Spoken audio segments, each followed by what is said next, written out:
This episode is dedicated to Christina.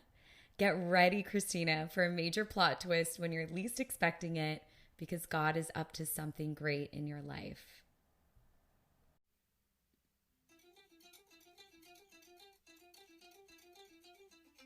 Welcome to Joy and Olives. This is Jasmine, and I hope your day is full of amazing surprises.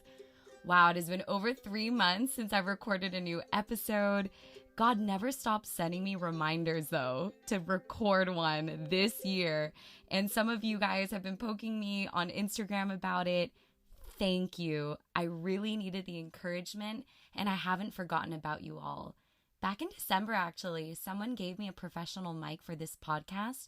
So in the pockets of time that I've had since then, I've been learning about how to use it, how to get GarageBand going, so that my future episodes sound a little bit more professional, All my previous episodes, with the exception of the trailer, were recorded straight from my iPhone. Now, let me tell you guys, having a real mic makes me feel like a professional radio DJ, and I have my own little studio now set up in my bomb shelter. That's right, my bomb shelter.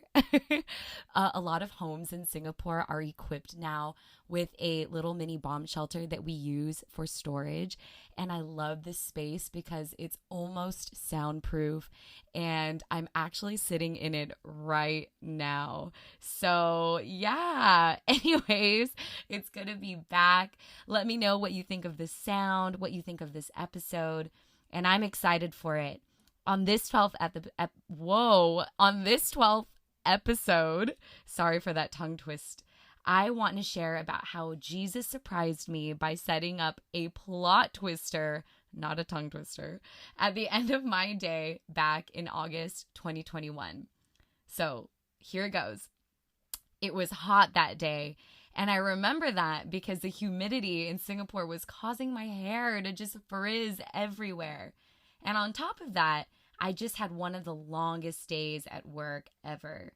That afternoon, I was given an extra project to finish last minute, and I basically sat at my desk staring at it on the verge of tears. I'm not joking. It took me hours to finish, and by the time I was done, I was so tired, I couldn't think anymore, and I just wanted to be back at home. Let me know if you've ever had a day like that. And I hope that it has a nice ending. And I'm going to tell you how this day ended, okay? So what happened was it was about 9 o'clock at night. I left the office, hopped on the train to get back, and I didn't want to do anything, like I said before. I just wanted to tune everything out, listen to my music. And, to be honest, I was a little upset with God about how my day went. I kept rehashing things that went wrong, and that made me feel even more frustrated and exhausted. So finally, I just closed my eyes and tried to go to sleep. Well, I'm almost home, right? When I open my eyes and I see a guy sitting directly across from me on the train, taking selfies of his friend who had fallen asleep right next to him. And this friend has no idea what's going on, right? His friend's capturing all his unglam angles. What a friend. And I secretly wondered if that's how I looked like when I was asleep on the train. Thank God no one was next to me at that moment to take my photos because I felt like a mess. Anyways, it made me laugh, and, I went back into my own world.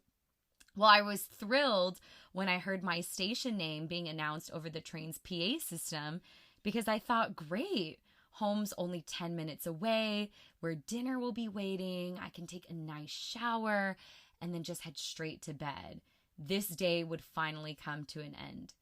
So as I made a beeline to the train station exit, I was surprised to see that same selfie-taking guy with his friend, who's awake by this time, walking about a few meters in front of me. Suddenly, I felt a nudge of compassion from God to say something to the both of them.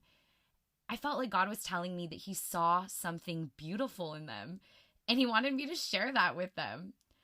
Now, let me tell you, I was done for the day. So I told God, no. And thank God that we have a God who gives us free choice. He doesn't force us to do things. I didn't feel like he was forcing me to go and talk to these two strangers, right? I just felt like he was giving me an opportunity to partner with him on like a secret mission. But no, I was tired and I was like, what are they going to think of me, right? They're going to think that maybe I'm some creepy office lady who can't find her way home.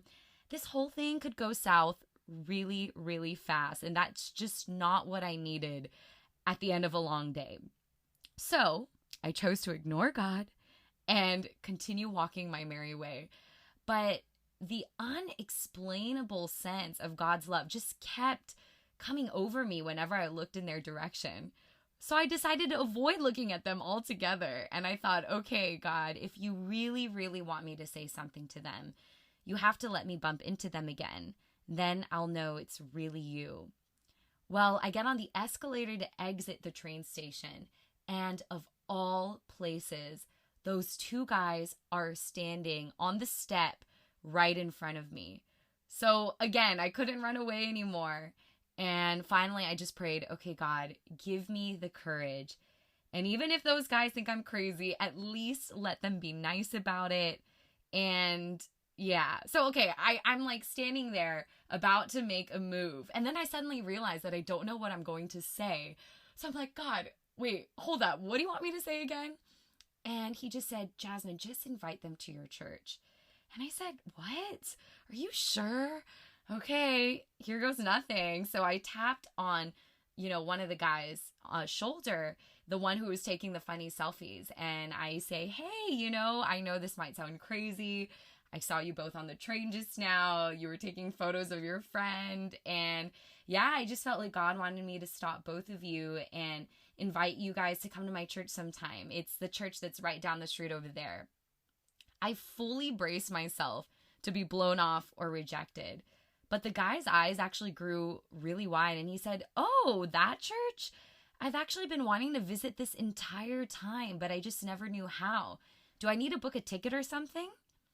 In my mind, I was like, you've got to be kidding me. That was not the reaction I was expecting at all. And on the inside, I just felt like God saying, see, I told you so.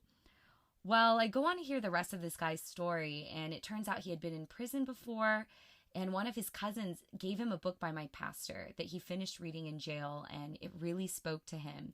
He'd been wanting to visit my church ever since, so I told him, yeah, absolutely, you could visit anytime. He was so grateful, and then he asked if I could pray for him in some of his upcoming court cases. The three of us prayed together, and at the end of it all, I thanked the both of them. I told them I could not appreciate them enough because even though I was having a really long day at work and didn't feel like having a conversation with anyone, this made my night. Up until then, I had been so caught up with myself and my own problems. But at that moment, I got to look beyond myself into the eyes of someone else who was going through a lot more than I was. And getting to share God's joy, his love, his hope with two strangers reminded me that there was joy, love, and hope for my situation too. And I've got exciting news to share. So very recently, the selfie guy reconnected with me and he came to visit my church one Friday night. When he walked in, he was like, whoa, I get to be here after all these years of wishing for it to happen. He didn't realize that moment was surreal for me too, because I could not believe that what transpired at a train station a year and a half ago would lead to this moment. And when the church band started playing a song during the worship service, he was a little choked up and he turned to me and said, hey, this is one of my favorite songs.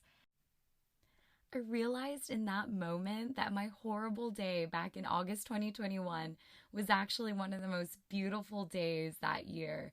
While I had been complaining to God about having to work overtime, I had no idea that God was actually setting me up for a major plot twist.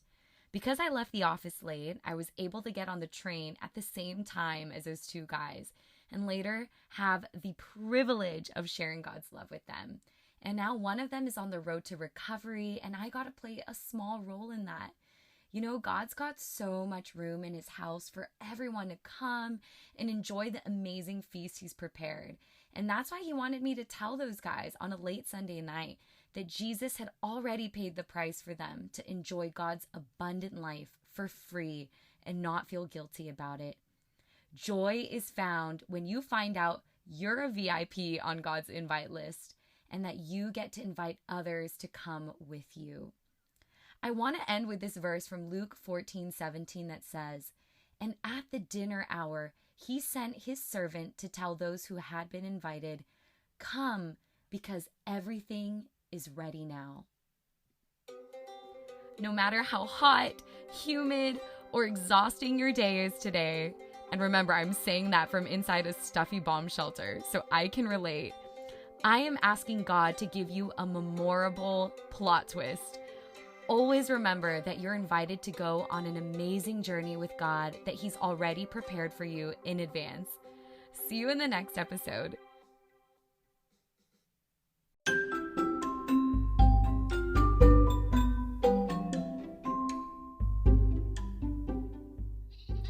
Bloopers time.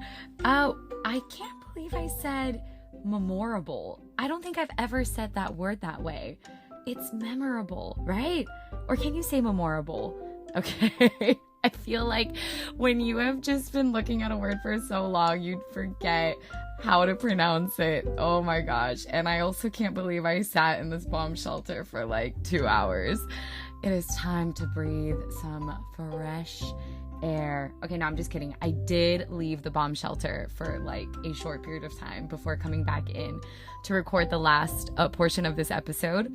And it's so funny because if you hear the last part of this episode, my voice just sounds way more crisp and clear. And I'm just wondering if that has to do with the fact that I just got like fresh air after being cooped up for so long. Anyways, thanks for listening, guys.